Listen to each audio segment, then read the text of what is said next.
News చూస్తున్నా. మోదీ ప్రభుత్వంలో కేంద్ర మంత్రులుగా నిన్న ప్రమాణ స్వీకారం చేసిన వారికి ఈ రోజు శాఖలు కేటాయించారు. నితిన్ గడ్కరీకి రోడ్డు రవాణా శాఖ కేటాయించారు. అటు రోడ్డు రవాణా సహాయ మంత్రులుగా అజయ్ టమ్టా, హర్ష మల్హోత్రా వ్యవహరించబోతున్నారు. విదేశాంగ మంత్రిగా జైశంకర్ కే మరోసారి అవకాశం ఇచ్చారు మోదీ.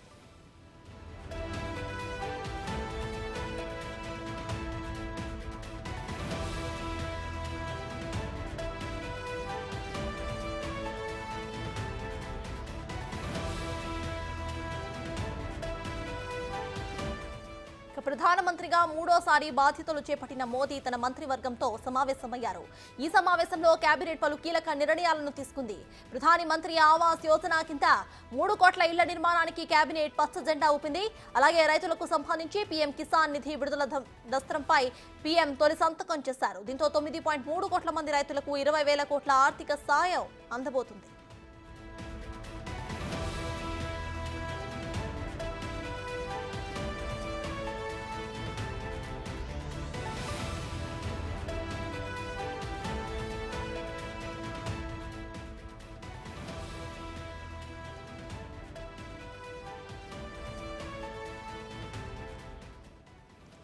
మోదీ ప్రభుత్వంలో కేంద్ర మంత్రులుగా నిన్న ప్రమాణ స్వీకారం చేసిన వారికి ఈ రోజు శాఖలు కేటాయించారు. నితిన్ గడ్కరీకి రోడ్డు రవాణా శాఖ కేటాయించారు. అటు రోడ్డు రవాణా సహాయ మంత్రులుగా అజయ్ టమ్టా, హర్ష మల్హోత్రా వ్యవహరించబోతున్నారు. విదేశాంగ మంత్రిగా జైశంకర్ కే మరోసారి అవకాశం ఇచ్చారు మోదీ.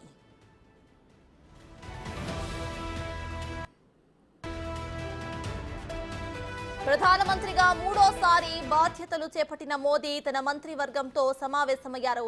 ఈ సమావేశంలో కేబినెట్ పలు కీలక నిర్ణయాలు తీసుకుంది. ప్రధానమంత్రి ఆవాస్ యోజన కింద 3 కోట్ల ఇళ్ల నిర్మాణానికి కేబినెట్ పచ్చ జెండా ఊపింది. అలాగే రైతులకు సంబంధించి పీఎం కిసాన్ నిధి విడుదల దస్త్రంపై పీఎం తొలి సంతకం చేశారు. దీంతో 9.3 కోట్ల మంది రైతులకు 20,000 కోట్ల ఆర్థిక సహాయం అందబోతుంది.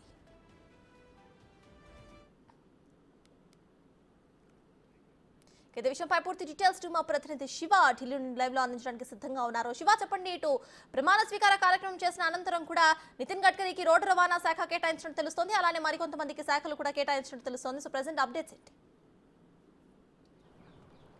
రైట్, ప్రమాణ స్వీకారం చేసిన తర్వాత కేంద్ర మంత్రులు ప్రధాని నరేంద్ర మోడీ నివాసం ఈరోజు తొలిసారి నూతన కేబినెట్ సమావేశం జరిగింది. కొద్దిసేపు క్రితమే కేబినెట్ సమావేశం కూడా ముగిసింది. కేబినెట్ సమావేశం ముగిసిన లోపలనే ఎవరెవరికి ఏ శాఖలు కేటాయించారనే దానిపై కూడా అధికారిక ప్రకటన వస్తుంది. గతంలో ఏదైతే కేంద్రంలో కీలక శాఖలు నిర్వర్తించారో వారందరికీ మళ్ళీ అవే శాఖలను కేటాయించారు. ఇటు రక్షణ శాఖ మంత్రిగా ఉన్న రాజ్నాథ్ సింగ్ మళ్ళీ అదే శాఖను కేటాయించారు. కేంద్ర హోంమంత్రికి ఉన్న అమిత్ షాకు అదే శాఖ, విదేశాంగ శాఖ మంత్రికి ఉన్న జయశంకర్కు మళ్ళీ అదే శాఖ కేటాయించారు. మరోవైపు నిర్మలా సీతారామన్, కేంద్ర ఆర్థిక శాఖ మంత్రికి నిర్మలా సీతారామన్కు అదే శాఖ కేటాయించారు. రోడ్స్, ట్రాన్స్పోర్ట్ అండ్ హైవే మినిస్టర్గా ఉన్న నితిన్ గడ్కరీకి మళ్ళీ అదే శాఖ కేటాయించారు. ఇలా ప్రతి ఒక్కరికి కూడా గతంలో ఉన్న శాఖలను కేటాయించారు. ఇక మనోహర్ లాల్ ఖట్టర్కు urban housing and affairs ministry కేటాయించారు. ఇలా మొత్తం గతంలో ఏదైతే శాఖలను కేటాయించారో వారికి అవే శాఖలను మళ్ళా కేటాయించారు. ఇటు రోడ్ అండ్ ట్రాన్స్పోర్ట్కు సంబంధించి ఎంఓఎస్గా మొత్తం ఇద్దరికి సహాయ శాఖ మంత్రులుగా అవకాశం కల్పించారు. హర్ష మల్హోత్రాకు అలాగే అజయ్ టామ్టాకు ఇద్దరికి కూడా సహాయ మంత్రిగా రోడ్డు ట్రాన్స్పోర్ట్ సంబంధించి 2 సహాయ మంత్రులను ప్రకటించారు. ఇక జితిన్ రామ్ మాంఝీకి ఎంఎస్సి మినిస్టర్గా ప్రకటించారు. కేంద్ర హోంశాఖలో ఎంఎస్ఎంఈ మినిస్టర్ ఇచ్చారు. శోభా కండాల్జే ఎంఓఎస్కి కరండాలే ఎంఓఎస్గా ఇచ్చారు. ఇక మనోహర్ లాల్ ఖట్టర్కు ఇంతకుముందు చెప్పినట్లుగా housing and urban affairs ministry ఇచ్చారు. ఇక గతంలో ఏదైతే శాఖలు సీనియర్గా 17వ లోక్సభలో కేంద్ర మంత్రులుగా నిర్వర్తించారో మళ్ళీ అవే శాఖలను గతంలో చేసిన అనుభవం ఉంటుంది కాబట్టి మళ్ళీ ఆ శాఖలను వారికే కేటాయించారు. ఆ దిశగా కేంద్ర మంత్రివర్గ సమావేశంలో ఈ నిర్ణయం తీసుకున్నారు. అంటే నిర్మలా సీతారామన్కి ఇంతకుముందు చెప్పినట్లుగా ఆర్థిక శాఖ మంత్రిగా 5 సంవత్సరాలు చేసిన అనుభవం కానీ పాలనాపరంగా అనేక అంశాల మీద పట్టు ఉన్న నేపథ్యంలోనే నిర్మలా సీతారామన్కు మళ్ళీ అదే శాఖ కేటాయించారు. శివరాజ్ సింగ్ చౌహాన్కు అగ్రికల్చర్, వ్యవసాయ శాఖను శివరాజ్ సింగ్ చౌహాన్ కేటాయించారు. గతంలో మధ్యప్రదేశ్ ముఖ్యమంత్రిగా ఉన్న శివరాజ్ సింగ్ చౌహాన్ మొదటిసారిగా క్యాబినెట్లోకి తీసుకున్నారు. ఎంపీగా పోటీ చేయడం, దానిలో గెలుపొందడంతో కేంద్ర క్యాబినెట్లో తీసుకున్నారు. అగ్రికల్చర్ మినిస్ట్రీ అనేది శివరాజ్ సింగ్ చౌహాన్కు కేటాయించారు. రాజ్నాథ్ సింగ్కు గతంలో ఏదైతే డిఫెన్స్ నిర్వర్తించారో అదే శాఖను మళ్ళా కేటాయించారు. హర్ష మల్హోత్రాకు రోడ్ అండ్ ట్రాన్స్పోర్ట్ ఇంతకుముందు చెప్పుకున్నట్లుగా కూడా హర్ష మల్హోత్రా ఢిల్లీ నుంచి బీజేపీ ఎంపీగా గెలిపొందారు. ఆయనకి రోడ్ అండ్ ట్రాన్స్పోర్ట్ శాఖను కేటాయించారు. ఇక పవర్కు సంబంధించి కూడా పవర్ శాఖకు సంబంధించి కూడా ఒక మినిస్ట్రీని ప్రకటించారు. ఎంఓఎస్ను అలాగే కేంద్ర క్యాబినెట్ను కూడా ప్రకటించారు. ఇలా జితిరామ్ మాంఝీకి ఎంఓఎస్ ఎంఎస్ఎంఈకి సంబంధించి పోర్ట్ఫోలియోను కేటాయించారు.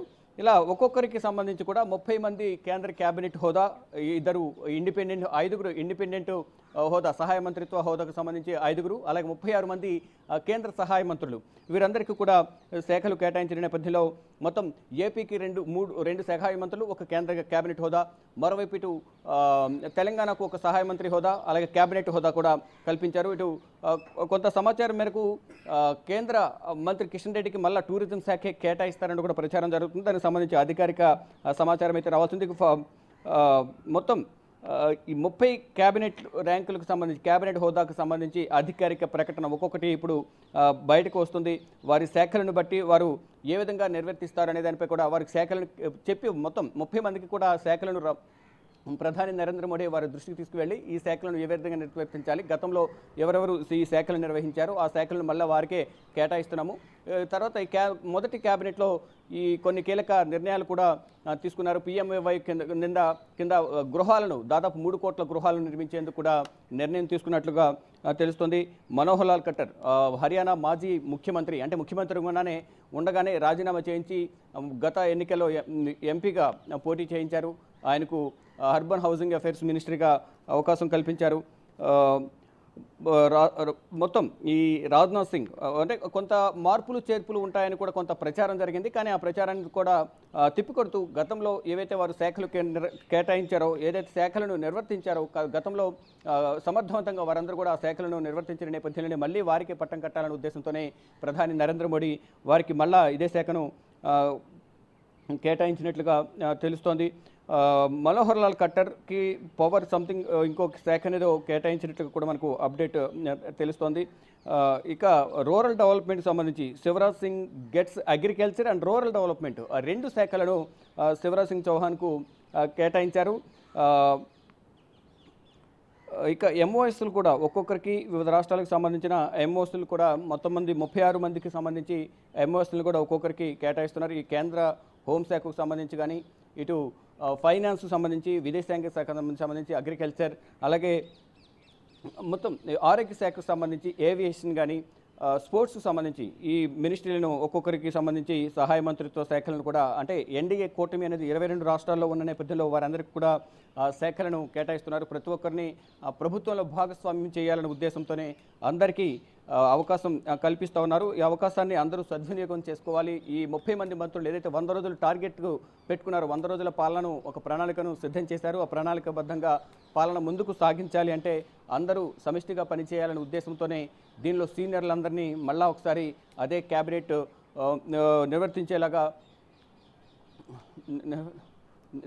నిర్వర్తించేలాగా ఈ నిర్ణయం తీసుకున్నారు. ఇటు కేంద్ర హోంశాఖలు గతంలో ఏదైతే సీనియర్లు కేటాయించారో ఏ శాఖలను వారు మళ్ళా నిర్వర్తించే విధంగా ప్రధాని నరేంద్ర మోడీ నిర్ణయం తీసుకున్నారు. ఇక అధికారికంగా మరి కాసేపట్లోనే ఈ ఎంఓఎస్లకు సంబంధించి కూడా అధికారిక ప్రకటన చేసే అవకాశం ఉంది.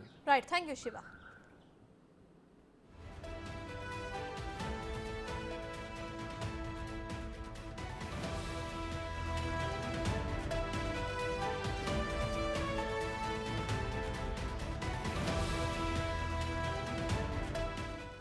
మోదీ ప్రభుత్వంలో కేంద్ర మంత్రులుగా నిన్న ప్రమాణ స్వీకారం చేసిన వారికి ఈ రోజు శాఖలు కేటాయించారు. నితిన్ గడ్కరీకి రోడ్డు రవాణా శాఖ కేటాయించారు. అటు రోడ్డు రవాణా సహాయ మంత్రులుగా అజయ్ టమ్టా, హర్ష మల్హోత్రా వ్యవహరించబోతున్నారు. విదేశాంగ మంత్రిగా జైశంకర్కే మరోసారి అవకాశం ఇచ్చారు మోదీ.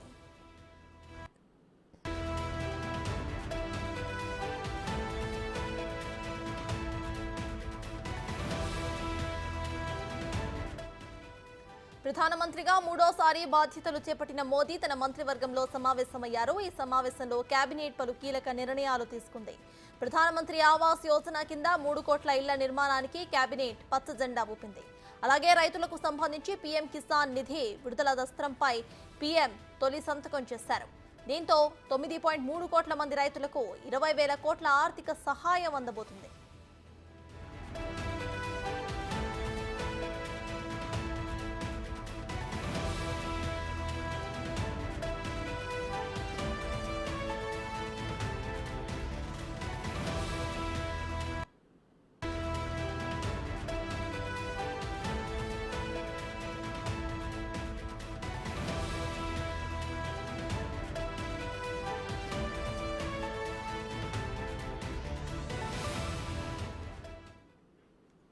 రైట్, ఇదే విషయంపై పూర్తి డీటెయిల్స్ మా ప్రతినిధి శివ ఢిల్లీ నుండి లైవ్ లో అందించడానికి సిద్ధంగా ఉన్నారు. శివ, చెప్పండి. నిన్న కేంద్ర మంత్రులుగా ఎవరైతే ప్రమాణ స్వీకారం చేశారో వారికి వాళ్ళ శాఖలు కేటాయింపు చేసినట్టు తెలుస్తోంది. అయితే ఎన్డీఏ కూటమిలో భాగంగా బీజేపీ శ్రేణులు కాకుండా ఇతర పార్టీల నుండి ఎవరెవరు ఈ కేబినెట్స్ లో చోటు దక్కించుకున్నారో దాని గురించి ఏమైనా అప్డేట్ ఉందా? రైట్, ఈ ఎన్డీఏ కూటమిలో 30 కేంద్ర కేబినెట్ హోదాల్లో ఉన్న వారికి 11 ఎన్డీఏ అంటే బీజేపీయేతర పార్టీలకు ఎన్డీఏ కూటమిలో ఉన్న వారికి 11 శాఖలు కేటాయించారు. వారితో పాటు అంటే ఈ గతంలో ఎవరైతే మంత్రులుగా నిర్వహించారో వారికి మళ్ళీ అవే శాఖలు కేటాయించారు. అశ్విని వైష్ణవ్కు గతంలో రైల్వే శాఖ మంత్రిగా కేంద్ర రైల్వే శాఖ మంత్రిగా విధులు నిర్వహించారు. మళ్ళీ అశ్విని వైష్ణవ్కు మళ్ళీ అదే శాఖను కేటాయించారు. మరోవైపు ఇన్ఫర్మేషన్ అండ్ బ్రాడ్కాస్టింగ్ శాఖను కూడా ఆయనకు కేటాయించారు. వాణిజ్య శాఖ మంత్రిగా గతంలో పీయూష్ గోయల్ ఉన్నారు, మళ్ళీ ఆయనకు అదే శాఖను కేటాయించారు. జితిన్ రామ్ మాంఝీకి చిన్న మధ్య తరహా పరిశ్రమల శాఖ మంత్రిగా జితన్ రామ్ మాంఝీకి అంటే బీహార్ మాజీ సీఎంగా ఉన్న జితన్ రామ్ మాంఝీ తర్వాత సపరేట్గా హిందుస్థాన్ ఆవు మోర్చాని పార్టీని పెట్టుకున్నారు. ఆ పార్టీ ద్వారా ఎన్డీఏ కూటమిలో చేరి మోడీకి సపోర్ట్ చేస్తున్నారు. దానిలో భాగంగా ఇటీవల జరిగిన ఎన్నికల్లో ఆయన ఎంపీగా ఘన విజయం సాధించారు. ఈ నేపథ్యంలో జితన్ రామ్ మాంఝీకి చిన్న పరిశ్రమల శాఖ మంత్రిగా అంటే చిన్న మధ్య తరహా పరిశ్రమల శాఖ మంత్రిగా ఆయనకి అవకాశం కల్పించారు. మరోవైపు శివరాజ్ సింగ్ చౌహాన్ ఇంతకుముందు చెప్పినట్లుగా వ్యవసాయ గ్రామీణ అభివృద్ధి శాఖ మంత్రిగా ఆయనకు కేంద్ర కేబినెట్లో చోటు కల్పించారు. అంటే మాజీ ముఖ్యమంత్రి ఇటు మనోహర్ లాల్ ఖట్టర్ కానీ జితన్ రామ్ మాంఝీ, మరోవైపు ఇప్పుడు మనం చెప్పుకున్నట్లుగా శివరాజ్ సింగ్ చౌహాన్ వీరందరూ మాజీ ముఖ్యమంత్రులు ఉన్నారు. వారికి మళ్ళీ దీనిలో అవకాశం కల్పించారు. ఇప్పుడు మనం ఇప్పటివరకు చెప్పుకున్న ఈ పేర్లన్నీ కూడా మొత్తం బీజేపీకి సంబంధించిన బీజేపీ పార్టీకి సంబంధించిన ఎంపీలకు సంబంధించినవి. విద్యుత్ శాఖ సహాయ మంత్రిగా శ్రీపాద నాయక్కు కేంద్ర కేబినెట్ హోదా కల్పించారు. ఇలా ప్రతి ఒక్కరికి కూడా గతంలో ఎవరైతే కేంద్ర మంత్రులుగా ఉన్నారో వారికి అవకాశం కల్పించారు. ధర్మేంద్ర ప్రధాన్ కూడా కేబినెట్ హోదా కల్పించారు. ధర్మేంద్రకు హెచ్ఆర్డీ మినిస్టర్ను ధర్మేంద్ర ప్రధాన్కు మళ్ళీ గతంలో ధర్మేంద్ర ప్రధాన్ హెచ్ఆర్డీ మినిస్టర్గా చేశారు. మళ్ళీ అదే శాఖను ఆయన వద్దే ఉంచే విధంగా కూడా నిర్ణయం తీసుకున్నారు. ఇలా గతంలో దాదాపు 11 నుంచి 12 మినిస్ట్రీలు మళ్ళీ అవే వాళ్ళ దగ్గర ఉంచుకునే విధంగా పాలనాపరంగా ముందుకు వెళ్ళాలంటే గత అనుభవం బాగా మళ్ళీ ఉపయోగపడుతుంది. మోడీ పాలన ఏ విధంగా కొనసాగించంటే 2047 వికసిత్ భారత్ దిశగా ముందుగడుగులు వేయాలంటే, మరోవైపు వారు పెట్టుకున్న టార్గెట్స్ ప్రణాళికలకు సంబంధించి అమలు చేయాలంటే 100 రోజుల్లో పాలన ఏ విధంగా ముందుకు తీసుకువెళ్ళాలి అనే దానిపై కూడా నిర్ణయాలు తీసుకున్నట్లుగా కూడా తెలుస్తుంది. దానిలో భాగంగానే గతంలో తీసుకున్న నిర్ణయాలకు అనుగుణంగా మళ్ళీ అవే నిర్ణయాలు ఇంప్లిమెంట్ చేయాలంటే గతంలో అనుభవం ఉన్న వారికి మళ్ళీ ఆ శాఖలను కేటాయించడం ద్వారా అనుకున్న లక్ష్యాలను సాధించవచ్చనే ఉద్దేశంతోనే ప్రధాని నరేంద్ర మోడీ ఈ నిర్ణయాలు తీసుకున్నట్లుగా తెలుస్తుంది. దానిలో భాగంగానే ఇటు మొత్తం మినిస్ట్రీల్లో 30 మినిస్ట్రీలో ఎన్డీఏ కూటమికి 11, అలాగే బీజేపీకి మిగతా సీట్లను దాదాపు వారికి ఇచ్చినట్లుగా తెలుస్తుంది. మొదట కొంత ప్రచారం జరిగింది. అంటే కేంద్ర కేబినెట్ హోదాలో జేపీ నడ్డా ప్రమాణ స్వీకారం చేసిన నేపథ్యంలో అధ్యక్ష మార్పు జరుగుతుంది. అది ఇక్కడ హోమ్ మినిస్ట్రీ అలాగే రక్షణ శాఖ రెండు కూడా మార్పులు చేర్పులు చేసే అవకాశం ఉంది. దాంట్లో హోమ్ మినిస్ట్రీ అనేది రాజ్నాథ్ సింగ్కి, డిఫెన్స్ మినిస్ట్రీ అనేది అమిత్ షాకి ఇచ్చి రాష్ట్ర బీజేపీ దేశ అధ్యక్ష పదవి అనేది అమిత్ షాకు ఇస్తారు. రానున్న అసెంబ్లీ ఎన్నికల నేపథ్యంలో ప్రచార కార్యక్రమంలో పాల్గొనేందుకు కానీ పార్టీని బలోపేతం చేయడానికి అమిత్ షాను వినియోగించుకుంటారంటూ కూడా కొంత ప్రచారం జరిగింది. కానీ దానికి సంబంధించి మొత్తం ఊహాగానాలను కూడా తెరదిస్తూ అధికారికంగా మళ్ళా వారికి అవే శాఖలను కేటాయించారు. ఇక సర్బానంద్ సోనోవాల్కు గతంలో ఏదైతే శాఖను కేటాయించారో అదే శాఖను ఇచ్చినట్లుగా తెలుస్తుంది. హెచ్డి కుమారస్వామి ఈయన కూడా కర్ణాటక మాజీ ముఖ్యమంత్రిగా ఉన్నారు. ఇటీవల జరిగిన ఎన్నికల్లో ఎంపీగా పోటీ చేసి విజయం సాధించారు. హెచ్డి కుమారస్వామికి కూడా కేంద్ర కేబినెట్ హోదా కల్పించారు. ఆయన కూడా కీలక శాఖను కేటాయించారు. ఇలా ప్రతి ఒక్కరికి సిపి పాటిల్ జలశక్తి శాఖ మినిస్టర్గా కూడా ఆయన కేటాయించారు. గతంలో జలశక్తి శాఖ మంత్రి గజేంద్ర సింగ్ షెకావత్ ఉండేవారు. ఆయన స్థానంలో ఇప్పుడు కొత్తగా వేరే ఒకరికి ఇక్కడ సిపి పాటిల్కు ఇచ్చారు. Rammohan Naidu civil aviation minister, విమానయాన శాఖ ఆంధ్రప్రదేశ్కి సంబంధించిన రామ్మోహన్ నాయుడుకు శ్రీకాకుళం నుంచి 3 సార్లు ఎంపీగా గెలుపొందిన రామ్మోహన్ నాయుడుకు సివిల్ ఏవియేషన్ మినిస్టర్ అంటే విమానయాన శాఖ. గతంలో ఎన్డీఏ కూటమిలో సందర్భంలో అశోక్ గజపతిరాజు విమానయాన శాఖ మంత్రిగా పనిచేశారు. ఆయనకు ఈసారి సివిల్ ఏవియేషన్ మినిస్ట్రీ అనేది ఇచ్చారు. ముందుగా అర్బన్ డెవలప్మెంట్ శాఖ మంత్రిగా ముందుగా కేటాయించినట్టు తెలుస్తుంది. కానీ చంద్రబాబు నాయుడు కొంత రిక్వెస్ట్ చేసి శాఖను మార్పించినట్టుగా కూడా మనకు టీడీపీ వర్గాల నుంచి సమాచారం అయితే అందుతోంది. ఈ నేపథ్యంలోనే ఇప్పుడు సివిల్ ఏవియేషన్ మినిస్ట్రీ అనేది రామ్మోహన్ నాయుడుకు కేటాయించారు అధికారికంగా మనకు ఇప్పుడు తెలుస్తోంది. అలాగే మొత్తం ఈ సహాయ మంత్రులుగా కూడా ఇటు పెమ్మసాని చంద్రశేఖర్, శ్రీనివాస్ వర్మ వీరికి కూడా కొన్ని కీలక శాఖలను కేటాయించినట్లుగా తెలుస్తోంది. ఇక ఏవియేషన్ మినిస్ట్రీ అనేది కూడా ఇప్పుడు కేంద్ర కేబినెట్లో జ్యోతిరాదిత్య సింధియా ఏవియేషన్ మినిస్ట్రీగా గత కేబినెట్లో తను విధులు నిర్వహించారు. కానీ ఇప్పుడు జ్యోతిరాదిత్య సింధియాకు వేరే శాఖను కేటాయించినట్లుగా కూడా మనకు తెలుస్తోంది. ఈ ఇలాగే హెచ్డి కుమారస్వామికి స్టీల్ అండ్ హెవీ ఇండస్ట్రీస్కి సంబంధించిన శాఖను కేటాయించారు. హెచ్డి కుమారస్వామి ఇంతకుముందు చెప్పినట్లుగా మాజీ ముఖ్యమంత్రి ఉన్నారు. HD Kumaraswamy steel and heavy ఇండస్ట్రీస్కి సంబంధించిన శాఖను కేంద్ర కేబినెట్ హోదా ర్యాంకును ఆయనకు కేంద్ర కేబినెట్ హోదాకు సంబంధించిన శాఖను ఆయనకు కేటాయించారు. ఇలా సీనియర్లుగా ఉన్న వారందరికీ ఇటు బీజేపీ పార్టీకి సంబంధించిన వారికి అలాగే బీజేపీ ఇతర పార్టీకి సంబంధించిన వారికి అంటే ఎన్డీఏ కూటమిలో ఉన్న వారందరికీ కూడా కీలక శాఖలను కేటాయించడం ద్వారా ఆ రాష్ట్రంలో పార్టీని బలోపేతం చేయడం, ఆ పార్టీ బలోపేతం అవడంతో పాటు ఇటు బీజేపీ కూడా బలోపేతం అవడం అనేది ఇంపార్టెంట్. కాబట్టి ఆ శాఖల ద్వారా రాష్ట్రంలో అభివృద్ధి రాష్ట్రాన్ని అభివృద్ధి చేయడం ద్వారా పార్టీలు అనేవి బలోపేతం అవుతాయి. కాబట్టి అంటే అభివృద్ధిని చూపి ప్రజల వద్దకు వెళ్ళి ఓటర్ల వద్దకు వెళ్ళి ఓటర్లను ప్రసన్నం చేసుకునేందుకు ఈ శాఖల ద్వారా అభివృద్ధి చేయడం ద్వారా కూడా ఎంతో ఉపయోగపడుతుందనే ఉద్దేశంతోనే ఇటు బీజేపీ వద్ద కొన్ని కీలక శాఖలను ఉంచుకుంటూనే ఇక ఎన్డీఏ కూటమిలోని మిత్రపక్షాలకు కూడా కీలక శాఖలను కేటాయిస్తున్నారు. దానిలో భాగంగానే ఇటు కుమారస్వామికి ఇండస్ట్రియల్ శాఖ ఇవ్వడం కానీ, ఇటు రామ్మోహన్ నాయుడుకు విమానయాన శాఖ ఇవ్వడం కానీ, ఇటు ఇతర పార్టీలకు సంబంధించిన జితిన్ రామ్ మాంఝీ బీహార్ సంబంధించిన మాజీ ముఖ్యమంత్రి జితిన్ రామ్ మాంఝీ కూడా కీలక శాఖను కేటాయించారు. ఇలా ప్రతి ఒక్కరికి కూడా వారి దగ్గర కీలక శాఖలు ఉంచుకోవడంతో పాటు కూటమి మిత్రపక్షంలో ఉన్న పార్టీలు కూడా అదే స్థాయి కల్పించడం, స్థానం కల్పించడం ద్వారా వారికి కూడా సముచిత స్థానం అనేది కల్పిస్తున్నారు. దానిలో భాగంగానే కిరణ్ రిజిజుకి ఫారెన్ అఫైర్స్ మినిస్టర్గా ఇచ్చినట్లుగా మనకు తెలుస్తుంది. మొత్తంగా చూసుకుంటే ఈ సీనియర్లందరికీ కూడా కీలక శాఖలను కేటాయించారని చెప్పాలి. శివాటి చూస్తే ఎక్కువ శాతం ఏవైతే కేబినెట్ మినిస్ట్రీస్ ఉన్నాయో అవి గతంలో ఎవరైతే చేశారో వాళ్ళే ఇంకా చేస్తున్నారు. ఎక్కువగా ఇక్కడ ఎక్స్పెరిమెంట్ చేసినవైతే మనకి ఇక్కడ కనిపించడం లేదు. అయితే వాళ్ళనే మళ్ళీ ఇది చేసుకోవడానికి ఏమైనా రీజన్స్ ఉన్నాయి అనుకోవచ్చా? రైట్, డెఫినెట్గా గతంలో ఎవరికైతే మినిస్టర్లు ఇచ్చారో అవి మినిస్టర్లను కూడా మళ్ళీ ఇవ్వడం ద్వారా పాలనకు సంబంధించి కీలక నిర్ణయాలు తీసుకోవడంలో ఉపయోగపడతారనేది ప్రధానంగా వారు చెప్తూ ఉన్నారు. ఇక మైనింగ్ అండ్ పోర్ట్లో శాఖ మంత్రిగా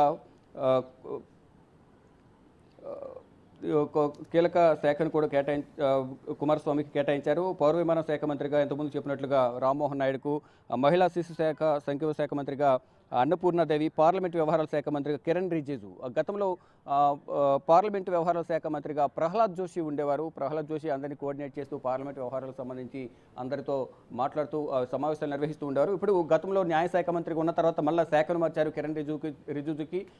న్యాయశాఖను అర్జున్ రామ్ మేఘ్వాల్కు గత కేబినెట్లో ఇచ్చారు. ఇప్పుడు కిరణ్ రిజిజుని పార్లమెంటు వ్యవహారాల శాఖ మంత్రిగా తనకు సీట్ను కేటాయించారు. మొత్తంగా గతంలో ఏవైతే శాఖలు కేటాయించి వారి పాలనా అనుభవాల ద్వారా మళ్ళీ అవే శాఖలను తిరిగి ఇవ్వడం ద్వారా పాలనకు అనుకూలంగా ఉంటుంది.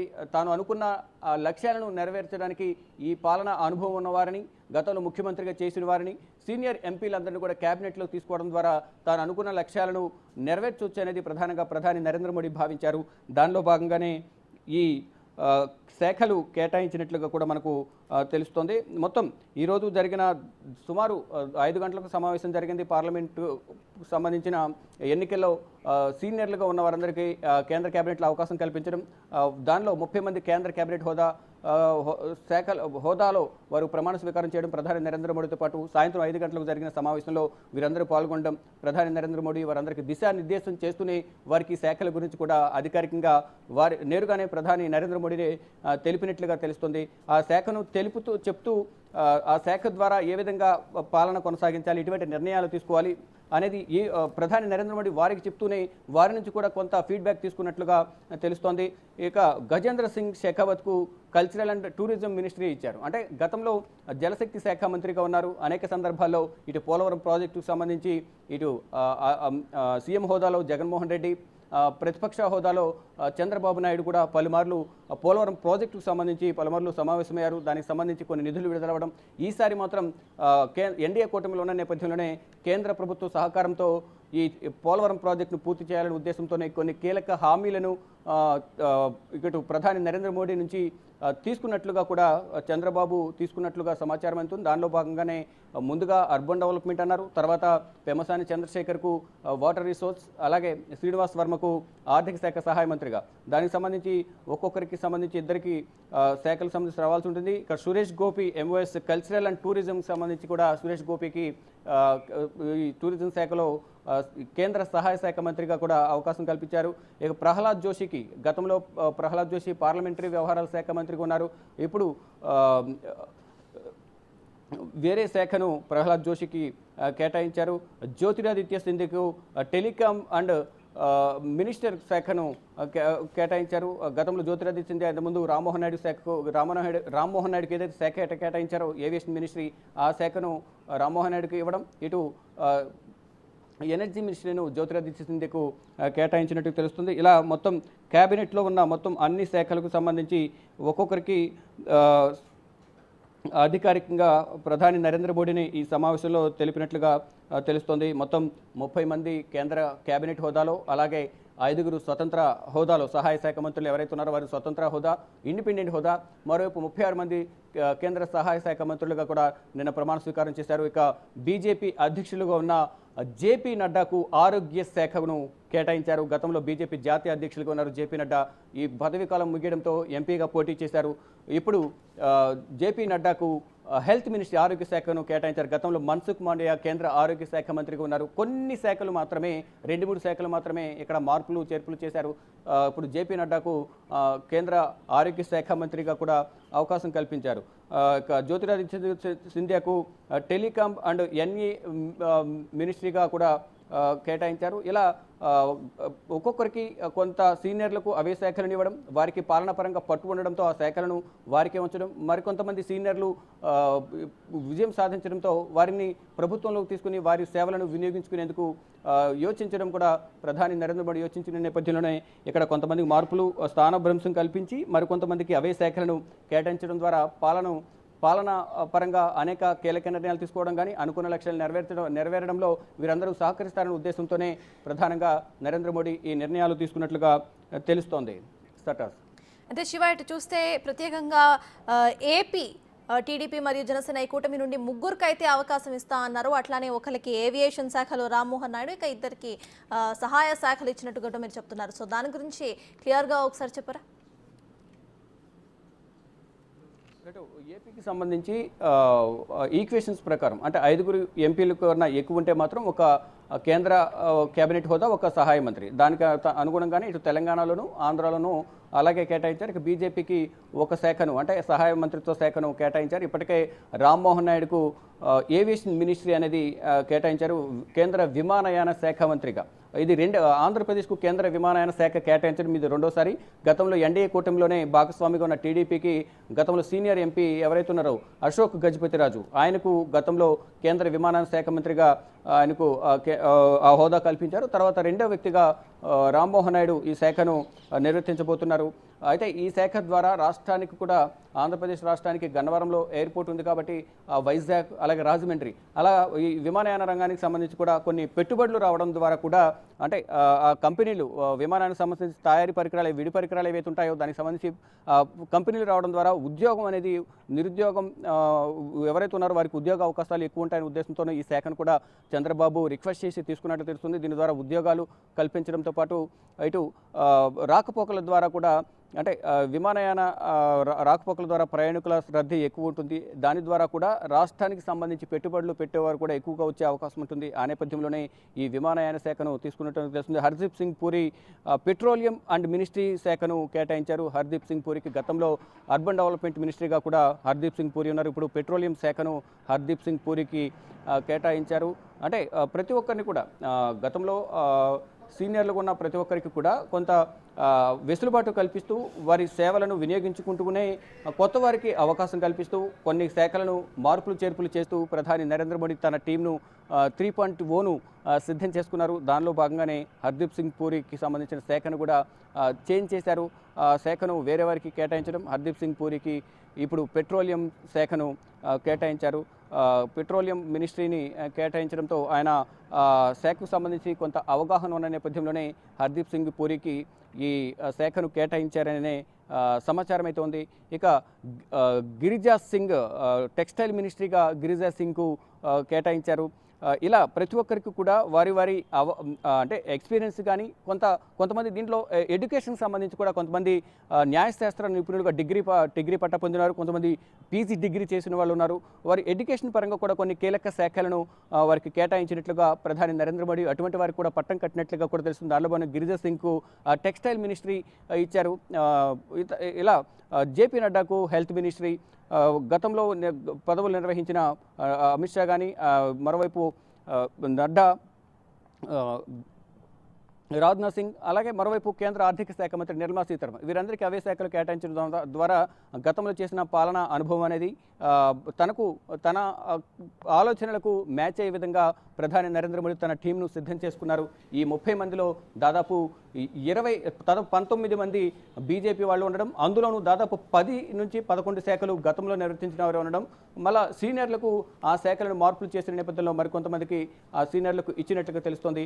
ఈ శాఖల ద్వారా మొత్తం ఈ 100 రోజుల పాలన ఏ విధంగా కొనసాగించాలి, ఆ 100 రోజుల పాలన లక్ష్యాలేంటి, ఆ ప్రణాళిక ఏంటి అనే దానిపై కూడా ఈరోజు జరిగిన ప్రధాని నరేంద్ర మోడీ నివాసంలో జరిగిన కేంద్ర కేబినెట్ తొలి సమావేశంలో కొన్ని నిర్ణయాలు తీసుకున్నారు. దాన్ని ఇంప్లిమెంట్ చేయడానికి కావాల్సిన సూచనలు కానీ ప్రణాళికను కానీ ఒక ప్రణాళికబద్ధంగా ముందుకు వెళ్ళాలి. 100 రోజుల పాలన, సుభిక్షమైన పాలన అందించడం ద్వారా ప్రజల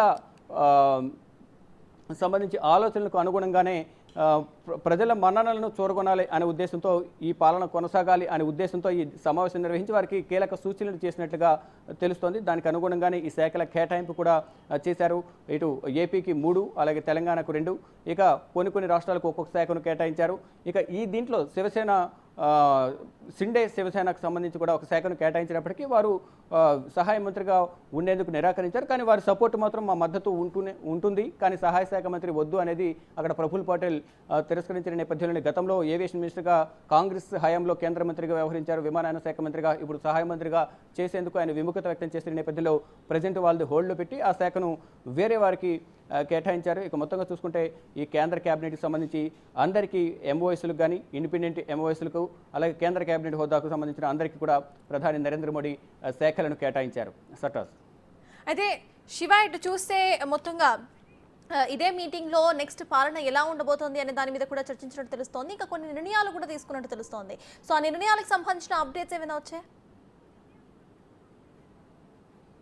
నిర్ణయానికి సంబంధించి ఇంతకుముందు మనం చెప్పినట్లుగా కేంద్ర కేబినెట్లో తొలి ఒక నిర్ణయం అయితే తీసుకున్నారు. ఆ నిర్ణయానికి సంబంధించి లోక్సభ ఎన్నికల తర్వాత జరిగిన తొలి సమావేశంలోనే కేంద్ర మంత్రివర్గం ప్రధానమంత్రి ఆవాస్ యోజన కింద 3 కోట్ల అదనపు గ్రామీణ మరియు పట్టణ కుటుంబాలకు సంబంధించి మద్దతు ఇవ్వాలనేది ప్రధానంగా నిర్ణయించుకున్నారు. ఈ పథకం ఏదైతే ఇల్లు నిర్మాణం చేపట్టి వారికి ఇవ్వాలి 3 కోట్ల ఇల్లు అనేది నిర్ణయం తీసుకున్నారు. ఈ పథకం 2015-16 నుంచి అందుబాటులో ఉంది. అర్హులైన కుటుంబాలకు ప్రాథమిక సౌకర్యాలతో కూడిన గృహాల నిర్మాణానికి కావాల్సిన సహాయం అంతా కూడా కేంద్ర ప్రభుత్వం నుంచి అందిస్తారంటూ మొత్తం నిర్ణయం తీసుకున్నారు. ఇక పేద అలాగే అల్పాదాయ కుటుంబాల కోసం దాదాపు ఇప్పటి వరకు 4.21 కోట్ల ఇళ్లు కేంద్రం పూర్తి చేసిన